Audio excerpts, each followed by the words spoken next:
rejim Prabowo itu nggak bisa diperbaiki, diganti itu. Maksudnya gimana sih? Ya kabinet aja dibatalin dulu.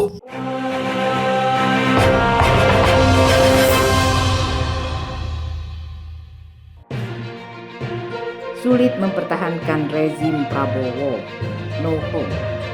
Ali Syarif.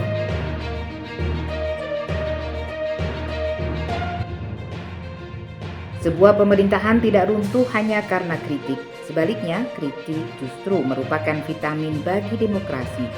Yang membuat sebuah rezim sulit dipertahankan adalah ketika kritik-kritik itu berubah menjadi akumulasi kekecewaan publik yang terus membesar.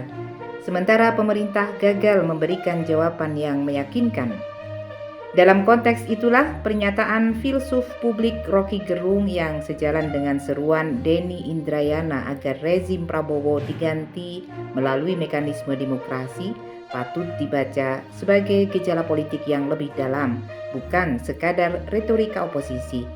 Pernyataan tersebut lahir dari pembacaan atas berbagai persoalan yang dianggap semakin nyata. Dalam demokrasi, kampanye bukan sekadar perlombaan slogan. Kampanye adalah kontrak moral antara calon pemimpin dan rakyat. Ketika seorang kandidat menawarkan berbagai janji, rakyat memberikan mandat berdasarkan harapan bahwa janji tersebut akan diupayakan secara sungguh-sungguh. Namun kritik yang berkembang menilai banyak harapan publik belum terwujud sesuai ekspektasi.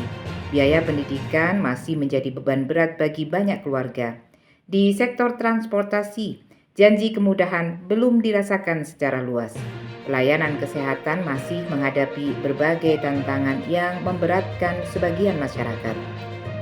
Boleh saja pemerintah berargumentasi bahwa program-program tersebut membutuhkan waktu, akan tetapi dalam politik, persepsi seringkali lebih menentukan daripada penjelasan teknokratis. Ketika rakyat merasa kehidupan mereka tidak membaik, maka narasi keberhasilan pemerintah menjadi semakin sulit dipercaya. Persoalan berikutnya menyangkut gaya kepemimpinan Prabowo, mantan jenderal dengan karakter komunikasi tegas, tetapi banyak pengamat menilai pidato Prabowo lebih sering tampil sebagai komandan daripada pelayan publik. Dalam sistem demokrasi, presiden bukan panglima bagi warga negara.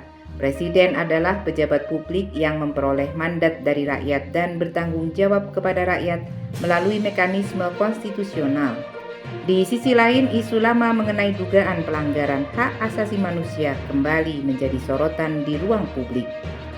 Ketika masyarakat mulai meragukan kemampuan pemerintah menyelesaikan persoalan ekonomi, lapangan kerja, daya beli, dan masa depan mereka, legitimasi politik perlahan mengalami erosi. Tren penurunan kepercayaan di berbagai survei merupakan sinyal yang tidak boleh diabaikan.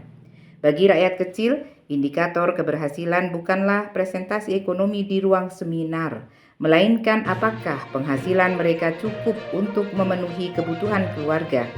Jika jawaban atas pertanyaan itu semakin banyak yang negatif, maka persoalan politik tinggal menunggu waktu.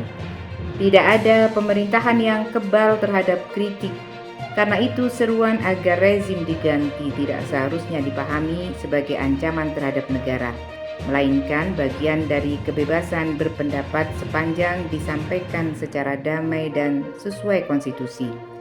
Dalam demokrasi, kekuasaan tidak pernah dijamin oleh kemenangan pemilu semata. Kekuasaan dipertahankan oleh kemampuan memenuhi harapan rakyat. Ketika harapan itu memudar, yang tersisa hanyalah jabatan, bukan lagi kepercayaan.